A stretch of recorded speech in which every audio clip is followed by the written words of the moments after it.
Oh, Foreman connected, as you saw. He's a big, strong boy. I think he hurt Joe Frazier. I think Joe is hurt. Angie Dundee, Ali's trainer, right next to me is saying it. You may hear him. Down goes Frazier! Down goes Frazier! First round. Foreman has not panicked. Foreman is going about his job. Foreman is all over Joe Frazier. Frazier is down again. On Friday, March 21st, 2025, George Foreman, the heavyweight boxing champion who defied the odds to reclaim his title at the improbable age of 45, and who parlayed his fame and affable personality into a $100+ million business empire, passed away peacefully in his sleep after a long illness. As a fighter, Foreman was a force of nature, first capturing the world's attention in 1968 with an Olympic gold medal at the Mexico City Games, and then in 1973 when, as a heavy underdog, he dominated the great Joe Frazier to become the heavyweight champion of the world.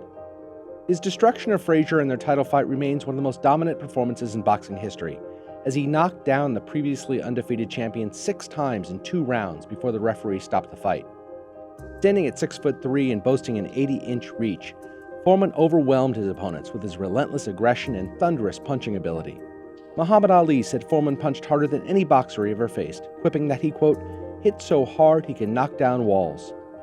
For his first 5 years as a professional, from 1969 to 74, Foreman bulldozed through the heavyweight division, amassing a perfect 40-0 record. Along the way, he defeated Hall of Famers like Frazier, George Chuvalo, and Ken Norton. His defeats of Frazier in 73 and Norton in 74 set the stage for what remains to this day the most famous bout in boxing history, the Rumble in the Jungle in Kinshasa, Zaire, between Foreman and Ali, in a fight that would define both men's legacies. For the first time in his career, Foreman was outclassed, outsmarted, and ultimately knocked down by the skilled and cunning Ali. Foreman's first professional defeat sent him into a spiral of self-doubt. He later admitted that after the loss, quote, every time I stepped into the ring, I questioned myself. Over the next 3 years, he struggled to regain his dominance, fighting lesser opponents with diminished confidence. Then, in 1977, a humiliating loss to journeyman Jimmy Young in a sweltering Puerto Rico arena left him not only beaten, but on the brink of death. Collapsing in the locker room, Foreman later described having a vision of his judgment, an experience so profound that he walked away from boxing on the spot, rededicating his life to ministry and faith. 10 years later, however, at 39 years old and nearly bankrupt, Foreman launched one of the most astonishing comebacks in sports history. Critics laughed at the overweight, middle-aged preacher trying to fight again, but Foreman proved them wrong. Over the next 7 years, he won 23 straight fights, culminating in 1994 with an unforgettable victory over Michael Moore, reclaiming the heavyweight championship at age 45, making him by far the oldest world champion in boxing history.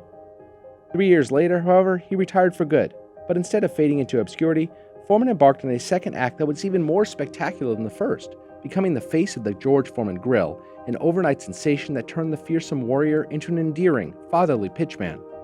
His infectious personality and charm helped sell over 100 million units of the grill, making it one of the most successful home shopping products of all time, and making Foreman more beloved and far richer than he'd ever been in the ring. Yet, despite his success, Foreman never lost his generosity. He gave tens of millions of dollars to charities supporting youth programs and faith-based initiatives, and became boxing's preeminent ambassador. But after decades of physical punishment exacerbated by a relentless schedule as a pitchman and ringside announcer, Foreman began to suffer chronic, sometimes debilitating heart and cardiovascular issues that took a substantial toll on the quality of his later years. And then on March 21st, 2025, George Foreman passed away peacefully in his sleep. He left behind one of the most extraordinary legacies of all time, the boxer who became a businessman and a symbol of resilience and reinvention. George Foreman was 76 years old. I'm Jason Beckerman. I'm Derek Kaufman. This is Last Days, George Foreman.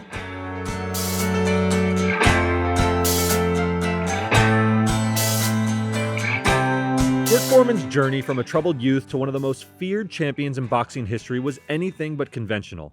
Born into poverty in Marshall, Texas, and raised in the notorious Fifth Ward of Houston, Foreman's early years were marked by hardship, mischief, and brushes with the law.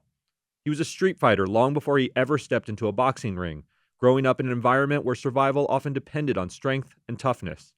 Yet despite the challenges of his upbringing, there was one thing he had going for him, an almost unnatural combination of size, speed, and raw power that would one day make him a legend. Even before he put on gloves, Foreman's athleticism stood out. Unlike most big men, he wasn't just strong, he was explosive and agile. Those who saw him fight in the streets recognized a rare, ferocious talent. But it wasn't until he entered a Job Corps program that his gifts found direction. There, a supervisor encouraged him to channel his aggression into boxing. It was through this program that Foreman met Dick Sadler, the trainer who would mold him into a world champion. Sadler recognized that Foreman was something special and soon taught him how to couple his incredible power with a relentless, swarming style that would suffocate opponents. With Sadler in his corner, Foreman's rise was meteoric. After storming through the amateur ranks, he made a name for himself by winning a gold medal at the 1968 Olympics, defeating legendary Soviet heavyweight Jonas Sapoulis in the final, a victory that became a powerful symbol in the broader context of the Cold War. For many Americans, especially those eager for triumphs over the Soviet Union in any arena, Foreman's dominant performance was seen as proof of American athletic superiority, and by extension, the strength of its values. While Foreman initially embraced the political significance of his victory, he later came to feel that he had been used as a pawn in a larger ideological battle with which he had little interest. Foreman turned professional and quickly established himself as a force to be reckoned with. He began his career dominating his opponents, showcasing his devastating power and relentless aggression. However, it was his 1973 fight against Joe Frazier that cemented his place in boxing history. Derek, I think before we talk about this fight, it's important to contextualize it, right? This is 73. Boxing is the second biggest sport in America after baseball. Baseball is by far the biggest. The NFL was just entering the Super Bowl era. It was still being preempted for local programming. Sure. The NBA, Magic and Larry hadn't come along yet. We're still a decade away from Michael. And boxing was a big Boxing deal. was a huge center deal. of the culture. And on Saturday nights, when main events would happen, especially when they were championship bouts, the entire country tuned into them. They were enormous moments of pop culture, of entertainment. And so at this time, in 71, Frazier beats Ali. Nobody saw that coming. And Frazier is unstoppable. And he beats Ali because he's relentless. He gets low to the ground. He hunches his shoulders. He comes in low. And Ali couldn't stop him. Yeah. And Ali had actually ducked rematches because he knew he couldn't beat Frazier.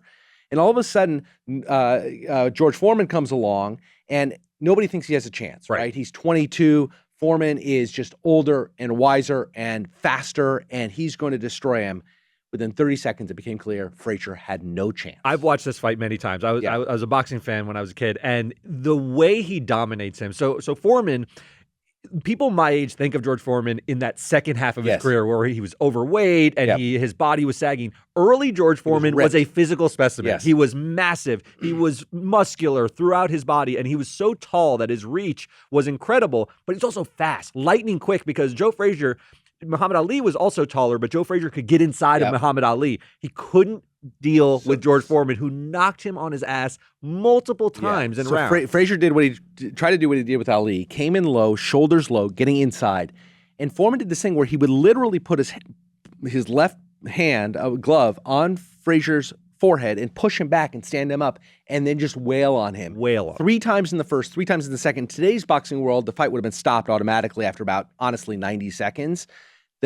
Back then, the referee let it play out. Every time Frazier got up, he was game. He was a true champion. He came in finally after 6 knockdowns in a round and a half. The referee said, "You've had enough," and that was it. It's an incredible performance. You should YouTube it. His punching power. It was sheer brutality. What was happening to Frazier in that fight? Foreman, now 40-0 and a heavyweight champion, was the most feared man in the sport, but he still had one mountain left to climb: to beat Muhammad Ali. Though Ali had aged out of his prime and had previously lost to Frazier, he remained far and away the biggest star in the sport and perhaps the most popular athlete in the world. The fight between Foreman and Ali was, at Ali's insistence, orchestrated by promoter Don King and set for Kinshasa, Zaire, in what would be dubbed the Rumble in the Jungle. More than a title bout, it was billed as a clash between brute force and tactical brilliance, with Foreman seen as the new dominant champion and Ali the aging underdog. In the months leading up to the fight, Ali masterfully turned the narrative into a battle of good versus evil, portraying himself as a brilliant craftsman while casting Foreman as a menacing, unthinking destroyer. See, I outthink a man. See, the matador beats the bull. The bull is the strongest. Bull hits the hardest, but the matador is the smartest. Be at the theater early, because this man I'm gonna retire him. If you think I whoop Sonny Liston, you wait till I get George Foreman. He talks too much, he's ugly, he's pretending I'm the true champion, and they make me the underdog. I'm gonna show them all they're wrong, because I'm the champion. I'm the real champion. There'll never be one like me. Foreman and Ali spent much of the middle of the 1974 training in Zaire getting acclimated to its tropical African climate. When the fight night finally arrived on October 30th, 1974, hundreds of thousands of Kinshasans crowded in and around the outdoor arena, chanting in unison, Ali Boumaye, or Ali, kill him, a chant which Foreman would later admit did get into his head and affect his performance. Foreman was a huge favorite over Ali, but in the end, he really had no chance. Ali gave the young Foreman a masterclass in psychological and physical endurance. Knowing that Foreman was at his most dangerous in the early rounds, Ali deliberately leaned back against the ropes in what would become known as his rope-a-dope strategy, using the rope's elasticity to absorb the impact of Foreman's punishing blows. Instead of trading power shots, Ali kept his guard high and tight, covering up and allowing Foreman to unleash his punches.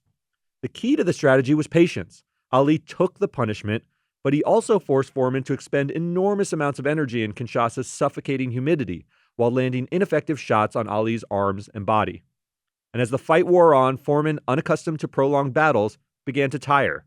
And by the last minute of the 8th round, Foreman was exhausted, leaning against Ali just to stay upright, while tossing pity-pat punches that deflected off Ali's gloves. Ali remained composed, continuing to taunt Foreman into throwing additional pointless jabs that served only to sap what remained of Foreman's will to fight. And then, with just 24 seconds left in the 8th round, Ali sprung to life in a flash. Ali, a sneaky right hand. Another sneaky right hand. This time he works over the shoulder of Foreman. This is a combination.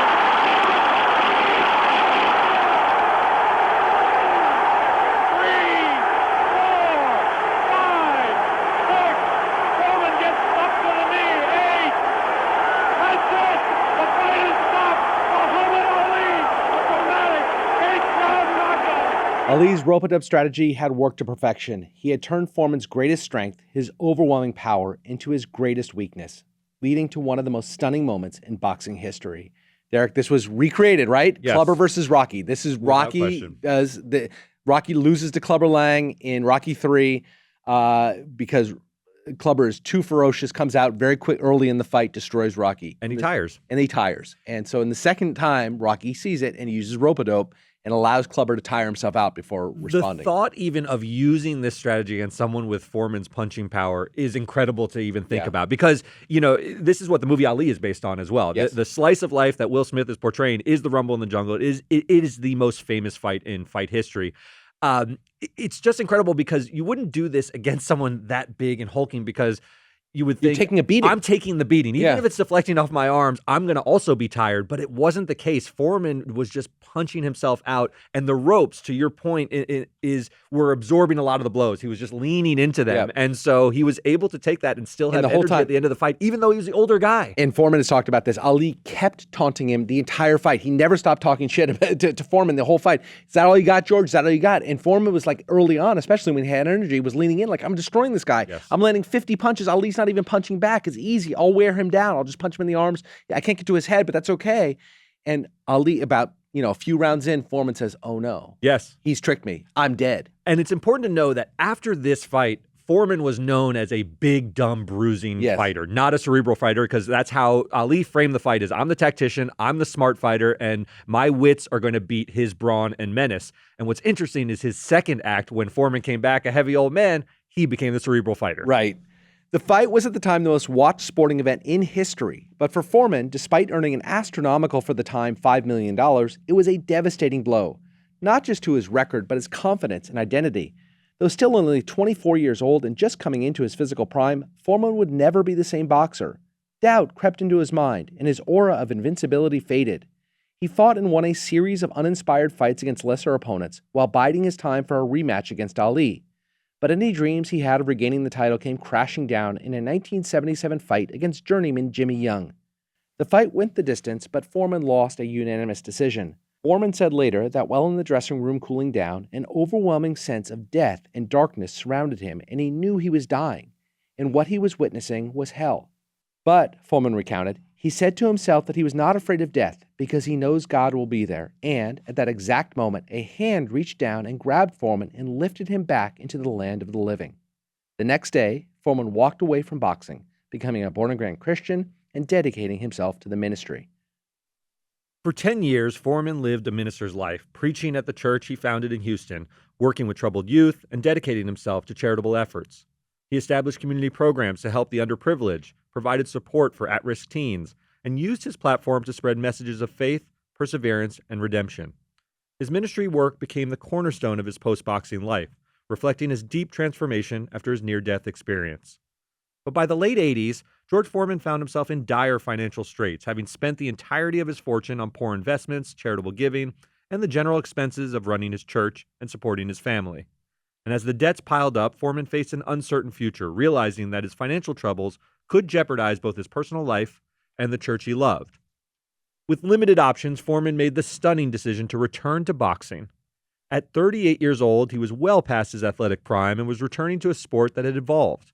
Older, bald, and chubby, he lacked the intimidating physique and ferocious punching power that had once made him elite, and pundits doubted he could compete at a high level once again. He really was kind of considered a joke, right? This whole thing was just a money grab. He came out and said, "I'm broke, I need the money," and it was nothing more than that. And because he had been so famous and there was nostalgia for him, people came out and saw him. Took a little while, took a couple of years, honestly, for people to start taking him seriously as he started fighting. Because initially he fought these like low-level fighters who he could easily beat. Then he started fighting and beating real fighters, and people started taking him seriously. His look, though, was what really, like, when you were a kid and you saw him, he looked like a sagging old man. Even though he was just 38 years old, which now sounds young to you and I, he looked old. He looked like he was in his old for a mid-40s. boxer. Boxing's a young man's sport. That's right. That's right. And he was up against, this was now the world of Mike Tyson, these physical specimens who were very, very strong and athletic and quick. And it didn't seem like it seemed like a gimmick, but it was anything but. What Foreman had lost in athleticism, he made up for in maturity and technique. He shed the image of the menacing destroyer and instead adopted the role of the affable, wise, and sometimes self-deprecating veteran.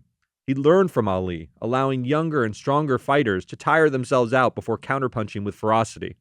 He was no longer agile, but he remained quick, and just when overconfident opponents would think they had the old man cornered, he would unleash the old fury with devastating results. For 7 years, Foreman defied expectations, slowly working his way back into title contention. And then, in 1994, at the age of 45, he faced Michael Moorer for the heavyweight championship. And against all odds, he knocked out Moorer in the 10th round, reclaiming the title and becoming the oldest heavyweight champion in boxing history. He held the title for 3 years before finally stepping away from the ring for good. But retirement did not mean obscurity for George Foreman. After his improbable second boxing career, Foreman was once again a household name, and his transformation from a fearsome, brooding fighter to a warm, jovial figure had endeared him to audiences worldwide. Companies took notice and endorsement deals began rolling in. Among them was a pitch from a small appliance company no one had ever heard of called Sultan that was looking for a recognizable spokesperson to market a new type of electric grill with a slope designed intended to allow fat to drain away from the food. While the product had promise, it lacked a compelling hook until Foreman got involved. The connection made perfect sense. Not only was he a beloved sports icon, but he also embodied the message of health and longevity, having reinvented himself in his 40s. At first, Foreman was hesitant, but after trying the grill himself, he was convinced. His name was officially attached to the product, and his enthusiastic everyman appeal helped drive its success. His commercials, featuring the signature charm and catchphrases like, "It's so good, I put my name on it," resonated with audiences. My George Foreman grills, America's favorite grilling machines, are #1 on everyone's list. Moms want them, dads want them, grandmas want them, even college kids. It's great for the whole family. Start the new year out right. Knock out the fat for healthy meals that will be appreciated every day. Fish, chicken, steaks, even veggies, they all come out tasty. My George Foreman lean, mean, fat-reducing grilling machines. Find them in all your favorite stores from coast to coast. It's a real knockout package. The grill became a sensation, selling millions of units and ultimately becoming one of the best-selling kitchen appliances in history, and the financial windfall for Foreman was massive. He initially earned a percentage of each sale, but as the grill's popularity soared, he negotiated an outright buyout deal, reportedly worth around $137 million. This single endorsement far exceeded his boxing earnings and secured his financial future. Foreman also became a cultural phenomenon. He hosted SNL, was ever present on talk shows, landed his own sitcom, and became a ringside announcer. He was, by the early 2000s, a bona fide business mogul and one of the most famous and beloved entertainers of his time. Foreman used his fame and resources just as you'd expect, to support his ministry and the communities that had once shaped him. Even as his health began to falter, he remained a beloved figure, continuing to make charitable appearances, attend church every Sunday, and inspire millions with a story of resilience and reinvention. George Foreman's warmth, humor, and larger-than-life presence made him a cherished friend to many, from fellow fighters to broadcasters, business partners, and fans. But no one was closer to Foreman than Jim Lampley, the longtime voice of HBO boxing, who covered many of Foreman's most iconic fights and then worked with him for a decade as HBO's premier announcing team for dozens of title fights. Upon his death, Lampley spoke of the deep bond they formed over the years and the lasting respect Lampley had for Foreman, both as a fighter and as a man. You know, it's not just a loss for boxing, it's a loss for the world, because he so elevated his persona and his personality.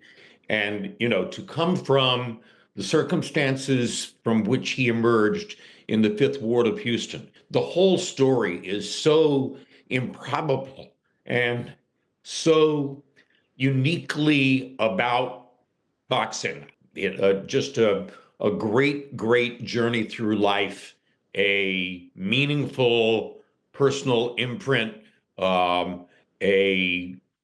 friendship that I will never ever forget, and I'm just happy that the world has responded by celebrating and congratulating him in the way that we've seen for these last 4 or 5 days.